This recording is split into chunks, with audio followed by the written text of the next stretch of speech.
नीट paper फुटी प्रकरणी तपासाला आता वेग आलाय। नांदेड एटीएस नंतर लातूर पोलीसही सक्रिय झालेत। नीट प्रकरणी 2 शिक्षकांवर गुन्हा दाखल करण्यात आलाय। ओएसिस फर्टिलिटीच्या तज्ञांनी आयव्हीएफ उपचार पद्धतीद्वारे 1 लाखांहून अधिक जोडप्यांना मातृत्व प्राप्तीचा आनंद दिला आहे।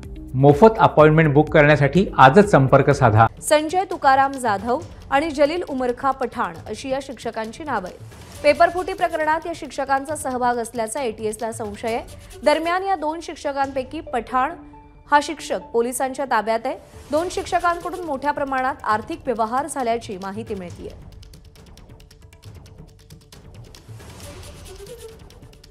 नीट परीक्षेत घोटाळा प्रकरणी कालपासून जे चौकशीचं प्रकरण सुरू आहे त्याच्यामध्ये आत्ता कुठे काही अपडेट आलेली आहे। काल नीट परीक्षेमधील जे दोषी 2 शिक्षक होते त्यांची चौकशी करण्यात आली होती।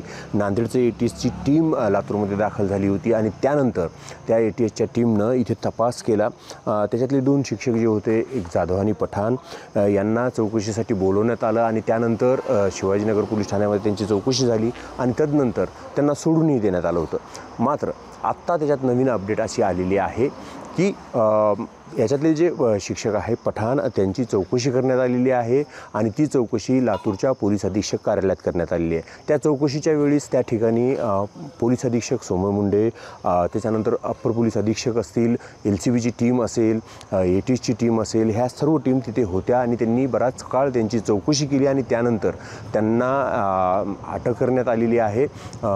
आत्ता पोलिसांकडे याबाबतची माहिती विचारली असता त्यांनी एवढंच सांगितलेलं आहे की ते 2 जे शिक्षक आहेत त्यांच्या विरोधात शिवाजीनगर पोलीस ठाण्यामध्ये गुन्हा दाखल झालेला आहे आणि त्याचा तपास सुरू आहे।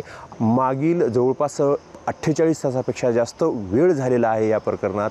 मात्र पोलिसांकडून कोणतीही सक्षम माहिती किंवा योग्य अशी माहिती जी आहे की ठोस माहिती समोर येताना दिसत नाही आहे। त्यामुळे संभ्रम अवस्था वाढलेली आहे आणि उलटसुलट चर्चेला उधाण आलेलं आपल्याला पाहायला मिळत आहे।